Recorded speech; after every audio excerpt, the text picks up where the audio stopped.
Hello guys, how are we all doing? Welcome back to yet another video. Today we are doing predictions for the playoff semi-final second legs in League One. This is a big video. So before we get into it, make sure you've dropped a like. We'll go for 100 likes on this one. Do subscribe if you are new. Go down and hit that subscribe button. And we'll start with Sunday's game between Wycombe and MK Dons. Or should I say MK Dons versus Wycombe, because MK Dons are the home team for this second leg. Now I did watch this game at Adams Park. MK Dons losing 2-0 at Wycombe. And it was two very different styles of football going at it. We've got to be brutally honest. And it turns out Wycombe's style of play was victorious. I did mention before that game that MK Dons did the double over Wycombe in the League One season, winning 1-0 on both occasions, but Wycombe winning 2-0. And to be honest, they're in some really good form. That's now unbeaten in 13 after that MK Dons game.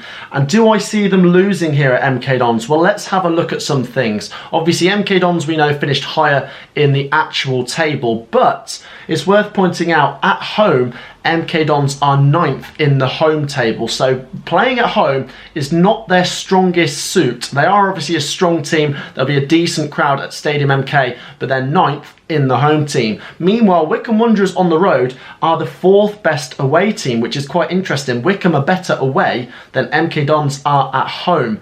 So, do Wycombe go and do the finish? Do they finish this off? Do they do the job on them?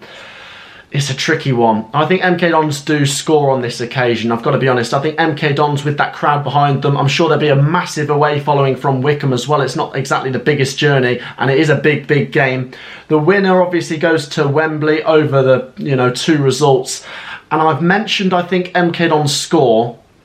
I also think Wycombe score. I've got to say, Wycombe's style of football, MK Dons really struggled with. Obviously, they need to train on a few things over these next coming days and obviously work on how to counter that and how to hurt Wycombe themselves, because MK Dons posed a bit of a threat, but they weren't the better team in that game, to be honest. And like I say, Wycombe came out victorious. So then, my prediction for this one, I'm actually going to be quite boring and say a 1-1 draw, which would see Wycombe over the line. I mean, maybe MK Dons get the first goal, but Wycombe get that equaliser, which would make it 3-1 on aggregate and see them over the line. I think MK Dons, like I say, they have the capability to turn this around. They're a very decent team. Like I say, I watched them against Plymouth. They won that 5-0. They don't have to win by so many here, but they at least need to pull it back to 2-0 to take it to extra time. And I just worry for them that if Wycombe get 1 goal in the 90 minutes, then MK Dons need 3. So I'm saying 1 apiece, and my prediction is that Wycombe are going to Wembley. Now, next up is the reverse fixture for Sheffield Wednesday versus Sunderland.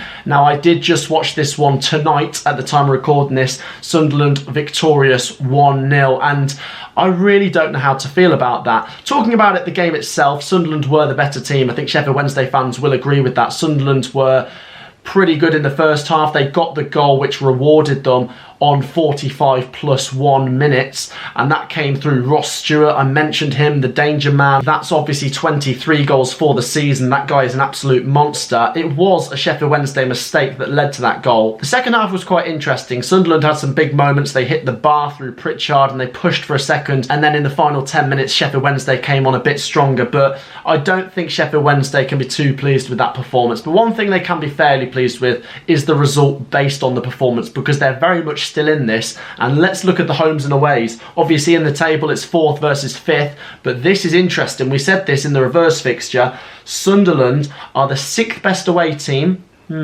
Sheffield Wednesday are the best home team in League One. It's been a bit of a fortress, hasn't it, Hillsborough? And it's going to be a really hard place for Sunderland to go and get over the line. This is a very big one, and it's on a knife edge. Thinking back to some of the League One playoff games Sunderland have had, I remember they were 1-0 up against Portsmouth, went to Fratton Park and they got a 0-0 draw. That got them to Wembley on that occasion, so they'll be hoping for more of the same. It could be a really nervy one, and who knows, if Sheffield Wednesday play like they did against Sunderland, it could be another low-scoring one. I think Sheffield Wednesday up their game, though. I have a feeling that Sheffield Wednesday score a couple here. I think they come back strong. Oh, this is tricky. This is tricky, and I think Sunderland will score as well. So I'm going to go Sheffield Wednesday 2, Sunderland 1, which is 2-2 on aggregate. So I'm saying this game goes to penalties, and I'm not even going to call that. I think this one could go to the wire. They seem a little bit inseparable. Like I say, Sunderland hammered them in League One at the Stadium of Light 5-0, but then Sheffield Wednesday returned the favour. They had a 3-0 win against them at Hillsborough. So I'm backing Sheffield Wednesday 2-1. It goes to penalties. I don't know what happens after that. You get your predictions in down below. Let me know what you think will happen in the second leg of these League One playoff games. I'll be covering both of them once again. I will be able to stream both games at Stadium MK and at Hillsborough, so make sure to join us for that. Make sure you've liked and subscribed, and I'll see you in the next video. Peace out.